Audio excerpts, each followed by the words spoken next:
Israel और Iran के रिश्तों की कड़वाहट लगातार बढ़ती जा रही है। हाल में ईरान ने इजरायल पर करीब 7 महीने में दूसरी बार हवाई हमला किया। इससे बौखलाया इजरायल किसी भी वक्त ईरान पर जवाबी कार्रवाई कर बदला चुकता कर सकता है। हालांकि ईरान पर पलटवार से पहले इजरायल अपनी पूरी तैयारी करता नजर आ रहा है। इसके लिए वह अपने पक्के दोस्त अमेरिका का बखूबी साथ ले रहा है। बीते दिनों अमेरिकी सेंट्रल कमांड के कमांडर ने इजरायल का दौरा कर IDF चीफ से मुलाकात की थी। बताया जाता है कि इस बैठक में इजरायल ने अमेरिका से लेबनान ऑपरेशन और ईरान पर हमले पर खुलकर बात की थी। इस बीच ईरान के बढ़ते बैलिस्टिक मिसाइल खतरों से निपटने के लिए इजरायल को अमेरिका से बड़ा हथियार मिलने जा रहा है। अमेरिका ने इजरायल को terminal high altitude area defence यानी कि थर्ड मिसाइल डिफेंस सिस्टम तैनात कर सकता है। साथ ही इसे ऑपरेट करने के लिए इजरायल में अमेरिकी फौज की तैनाती का भी फैसला ले सकता है। ऐसे में अगर अमेरिका ये फैसला लेता है तो मिडिल ईस्ट में तनाव और भी बढ़ सकता है। बता दें कि ईरान भी इजरायल की ओर से संभावित प्रतिक्रिया के लिए तैयार है। ऐसी खबरें हैं कि इजरायल जवाबी हमले करने के लिए लगभग अलर्ट मोड में है। जहां शुरू में तिलमिलाए इजरायल ने ईरान की तेल साइटों पर हमला करने की धमकी दी थी, जिस पर अमेरिकी राष्ट्रपति ने कड़ा ऐतराज जताते हुए इजरायल को विकल्पों पर विचार करने की नसीहत दी थी।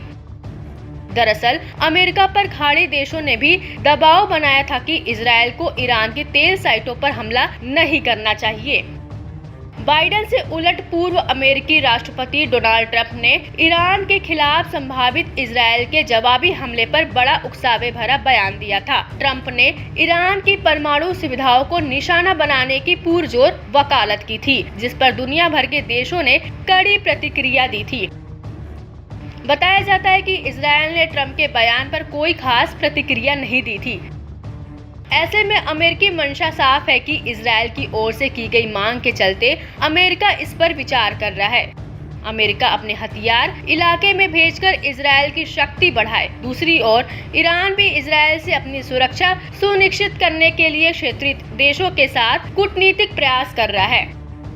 यही वजह है कि कतर, बहरीन और संयुक्त अरब अमीरात समेत अमेरिकी सहयोगी खाड़ी देशों ने ईरान और अमेरिका दोनों को आश्वासन दिया है कि वे इजरायल को ईरान पर हमला करने के लिए अपने हवाई क्षेत्र का उपयोग करने की अनुमति नहीं देंगे। दरअसल ये देश संघर्ष में शामिल होने से बचना चाहते हैं, लेकिन वे मानते हैं कि अगर संघर्ष बढ़ता है तो इसका असर पूरे क्षेत्र पर पड़ सकता है। इस बीच आपको बता दें कि थर्ड सिस्टम को अमेरिकी बैलिस्टिक मिसाइल डिफेंस का मध्य स्तर माना जाता है। यह एक मोबाइल सिस्टम है जो हवा के अंदर और बाहर बैलिस्टिक मिसाइलों को हराने में सक्षम हिट टू किल इंटरसेप्टर को फायर करता है। अमेरिकी सेना के पास 7 हार्ड बैटरियां हैं। एक बैटरी में 6 ट्रक माउंटेड लॉन्चर, 48 इंटरसेप्टर और रडार उपकरण होते हैं। इसे ऑपरेट करने के लिए 95 सैनिकों की आवश्यकता होती है।